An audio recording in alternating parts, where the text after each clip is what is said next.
Wilmer, at some point, you and I are going to sit down and discuss exactly how you got involved with MS-13. Who jumped you in, what choices you had, everything, but not right now. I told you that. Stop.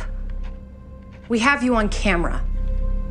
So take a deep breath and let go of any hope you have of talking your way out of this and tell me who gave you that bomb.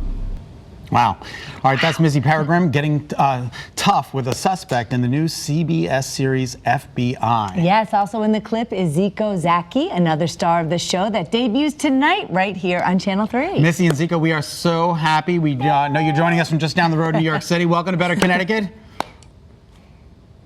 Thank you for having us. Oh, it's our pleasure. All right, first, Missy, we want to know if your sister had the baby yet.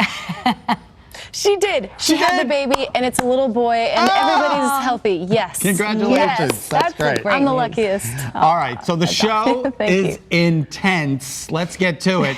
I mean, and it's ripped from the headlines. We just saw that from MS-13. I mean, that's happening right here in Long Island. It's a pretty tough show. So give us a little bit more insight into what's taking place.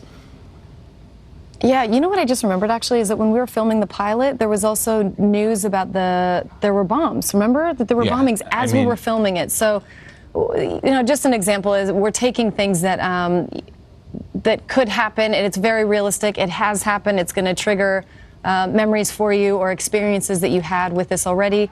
Everything that we're doing is on a federal level, and so every person, if they're involved in the news at all, would know what it is that we're dealing with.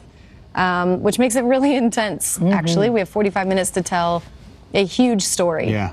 Yeah. I mean, that is intense. And to watch it, too, you just get immediately captivated by that, right? Because it is so real and it's so current. Yes. Yeah, it just amazes me how Dick Wolf kind of does that. We're filming it, things are happening that are, you know, correlated I don't think he with planned it. that. And then, It's just amazing. And then by the time it airs, it's like it's just right on trend, and it's incredible. But yeah, we really are definitely pulling from reality, and these things are happening in one way or another. And you know, we're hoping to kind of bring light to the people that are handling these things. You know, to try to protect everybody from these realities. And you actually That's have the whole thing. Yeah, go ahead. Sorry, Miss. Well, it's just hope. You know, for me, the reason why I wanted to be a part of this is, yes, we're dealing with headlines and a lot of intense situations, but at the end of the day, it's to give you hope that there are people who are sacrificing their lives and working really hard to make sure that we're safe, actually, and we don't hear enough of those stories. So that's what I care to bring to the table. I care to play that type of, the agents that actually are doing this all the time, and I want people to know that. You have on-set coaching, from what I understand. Dan the Man, is that right? Dan the Man. Tell us about Dan the Man. He's great. He hopefully is helping us not look like total fools. You know, He's the man. there's you know, I had a little bit of training playing a cop already, so I know a little bit of how to approach situations and do all that stuff. But really, even interrogations, I mean, he'll come up to me and he's like, "Don't cross your arms," and I was like, "It's tough." And he's like, "Yeah, exactly." And people mirror you, and no one's going to give you the answers, and they're not going to talk to you because how you approach them is how they're going to respond back without even knowing it. And I was like, good note.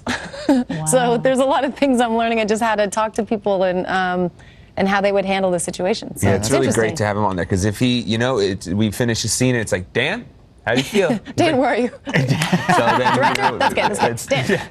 If Dan buys it, then we know we're on the right track. I love that. And I would be worried about Dick Wolf saying, hey, you have to answer to a lot of people, especially Dick Wolf. Yeah, when he's around, you're just like, "Do we hear anything? Did he say anything? No? We're good. Okay, everything's fine." I love that. I love that you're Dick coaching through builds that such too, because that's a whole different dynamic, right? Yeah, I mean, it really is. That's awesome. Yeah. It's a thing, and you want to make sure that, you know, the whole point, and I think this is what Dick tries to do, is make shows that are realistic and to show what's really going on. In order to do that, you have to have the people who were involved in that for a long time, and I care to make it as practical as possible and as realistic as we can so that people, you know, it's TV, of course. We can't just do everything exactly the same, but for the most part, we try to. And he builds such a strong team that, you know, if everyone involved, it's so easy to trust them. And if everyone's happy at the end of the day, then we did our job. So hopefully the audience is also happy. Well, we're happy to make you household names right here on CBS. So thank you so much for joining us on Better Connecticut. Congratulations. Yes. Good luck. It starts tonight at 9. We're so excited for you. Congratulations. Bye. All right, take care. You can watch the season premiere of FBI tonight at 9 p.m. right here on Channel 3, right after the season premiere of NCIS. What a good night. lineup tonight, right? Wow.